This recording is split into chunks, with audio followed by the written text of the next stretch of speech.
faire ici? Que vous avez découvert Ivoire TV. Ivoire TV.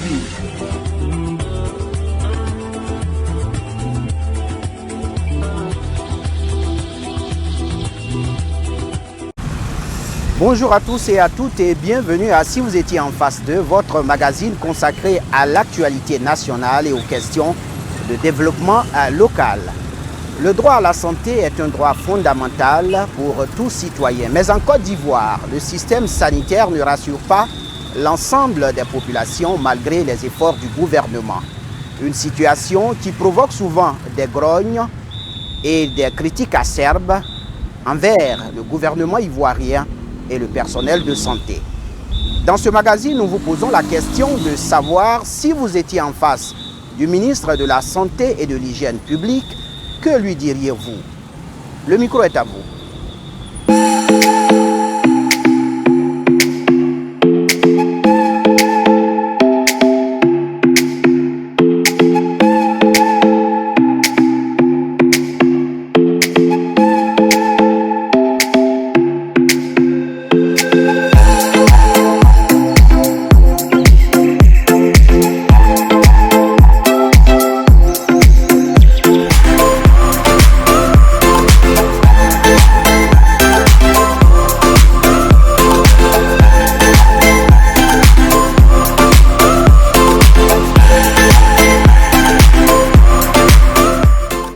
Konga, vraiment si j'étais en face du ministre de la Santé, je voudrais vraiment dire de conseiller nos sages-femmes que vraiment quand nous allons à l'hôpital là, elles nous maltraitent.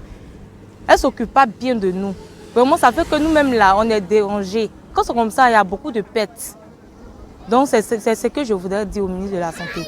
Moi c'est Regina. Si j'étais en face du ministre de la Santé, je voudrais lui dire vraiment, quand on arrive dans les hôpitaux, là, il ne faut vraiment voir les premiers soins, quoi. Parce que nous sommes pauvres, nous quittons chez nous, on va là. Ils ne vont pas prendre soin de nous normalement. Ils vont nous faire payer des sommes vraiment exorbitantes. Bon, lorsque tu vas, premièrement, on ne prend pas soin de ça, on te fait payer d'abord les carnets. Toi-même, tu es là dans ta peau, tu souffres, au fait. J'aimerais qu'on prenne normalement soin de nous. En tout cas, c'est ce que moi je demande. Bon, je dirais au ministre que d'abord, on nous fait savoir que les médicaments que nous recevons dans les hôpitaux sont gratuits. Mais quand on va sur le terrain, c'est tout autre chose. Voilà, c'est tout autre chose. Et puis, il n'y a pas d'infrastructure dans les hôpitaux. Les hôpitaux, les gens meurent à longueur de journée sous prétexte qu'il n'y a pas d'infrastructure, il n'y a pas de matériel, des prises en charge. Maintenant, quand on dit que c'est gratuit, ceux qui sont chargés de s'en occuper préfèrent vendre ou bien même ils mettent ça ailleurs et puis les gens viennent, ils ne peuvent pas s'en procurer des médicaments qui doivent être à la disposition de la population. Donc les gens vont dans les hôpitaux, même les opérations, on appelle ça les césariennes. On fait croire au moment que elle est gratuite, mais quand on va là-bas, c'est tout sauf ce qu'on voit. Voilà. Les infrastructures, surtout dans les hôpitaux, on n'a pas d'infrastructure, il n'y a pas de matériel pour prendre en charge le malade. Bon, c'est la suivi, c'est ce qu'on peut proposer. Voilà, il faut que ces médicaments, il faut qu'il y ait une suivi. Si on peut déléguer des personnes qui vont se rendre sur les lieux pour vérifier que ces médicaments-là soient donnés gratuitement à ces patients, il faut qu'on le fasse. Voilà, parce que quand on donne et puis c'est pas suivi, ceux qui sont là, chacun fait ce qu'il veut. Il peut vendre ou bien prendre main chez lui, on ne sait pas comment ça se passe. Donc c'est une suivi qu'on peut faire, on peut pas demander autre chose. Voilà. Bonjour, oui, c'est M. Komara. J'ai vraiment beaucoup à dire à M. le ministre. Franchement, il y a beaucoup de tristesse. C'est vraiment triste. Regardez, j'ai vécu une expérience au CHU, à Abidjan, à Treichville, en cardiologie. Ma mère était malade, elle avait eu une infection dans ses pieds. Et on devait faire un examen. L'examen là, c'était vraiment urgent. Mais j'ai compris que avec l'examen là, on allait avoir la réponse à notre, disons comment on l'appelle, à notre question. Mais on se rend au CHU, à la cardiologie. On nous a donné plusieurs tranches de rendez-vous. Exemple, si on veut que le rendez-vous se passe, nous sommes en avril. Si on veut que le rendez-vous se passe dans 2 mois, voilà ce qu'on doit payer. Si on veut que le rendez-vous se passe dans 1 mois, voilà ce qu'on doit payer. Alors que les pieds de ma mère sont en train de pourrir. Le docteur a besoin du bilan. Pour faire l'examen, là, on a dû prendre un rendez-vous. Et chaque rendez-vous a son coût, hein. Chaque rendez-vous a son prix.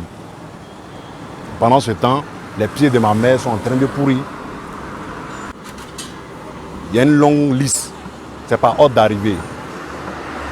Pour quelqu'un qui est diabétique, qui est asthmatique, qui a vraiment beaucoup de maladies, qui va venir s'asseoir, elle a un problème de reins, de genoux, elle va venir s'asseoir de 11h et jusqu'à 14h. On vient nous dire non, le docteur n'est pas là, on ne peut pas faire l'examen. Alors qu'on a payé. Du coup, il appelle, il ramène ça, il ramène encore à la semaine prochaine. On revient encore, même chose. Ça fait déjà 1 mois. On n'a pas de résultats de l'examen. Le docteur attend son truc. Et du coup, si on ne le fait pas ça au CHU, on a plusieurs coins à aller faire, mais la finalité là doit se passer au CHU. Si on s'énerve, on va faire l'examen dans un autre coin. Quand on revient au CHU, ils ne vont pas accepter le résultat. Ils vont nous demander encore de reprendre à zéro. Vraiment, pour des agents de santé, je trouve ça un peu déplacé. Il n'y a pas de sincérité. En temps normal, là, tout ce que nous faisons dans la vie, on doit le faire par amour. Là, c'est tu vois. Mais regarde comment on a traîné. De 3 semaines, on se retrouve à plus d'1 mois. On n'a pas eu de résultats. Pendant ce temps, les pieds de la vieille sont en train de pourrir. Chose que je ne voulais pas dire. Mais par la grâce de Dieu, on a pu faire notre examen après 1 mois, plusieurs temps. Ça n'a pas été ce qu'on voulait. En temps normal, là, nous, on doit être en sécurité quand nous sommes dans ces genres de coins-là. Hein? On doit être en sécurité. On ne doit pas avoir peur. Moi, par exemple, là, je n'aime pas aller à l'hôpital. Mais j'ai des parents qui sont prédisposés à beaucoup de maladies.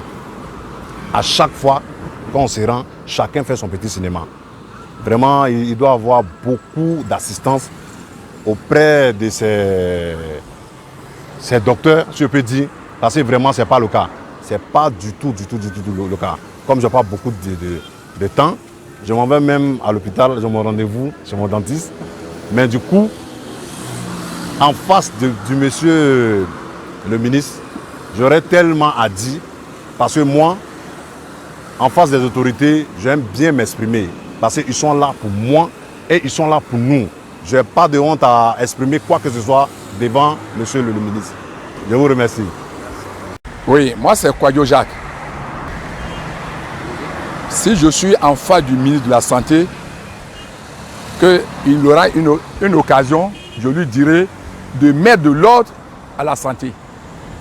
Que les médicaments sont vraiment chers et il y a trop de désordre aussi dans les hôpitaux. On ne sait pas. Parce qu'on voit tel qui vient, bon, on ne sait pas si c'est le docteur ou ce n'est pas le docteur. Qu'il voit ça un peu. Qu'il y ait au moins une organisation au sein des hôpitaux. Il y a trop de désordre. On ne sait pas. Ça, c'est un cas. De 2, la population au Sénégal essaie de comprendre que quand les docteurs, ou bien les médecins, ou bien les majors doivent travailler, ce n'est pas la peine qu'ils chargent les chambres. Parce que j'ai constaté que moi, depuis je suis à l'hôpital, toujours les chambres sont occupées. Peut-être il vient aller voir ses parents avec la force, il lutte avec les médecins ou bien avec les vigiles. Alors il faudrait qu'ils prennent une décision ferme pour que les malades aussi, ils aient comment dirais-je, ils soient un peu à l'aise dans leur lit.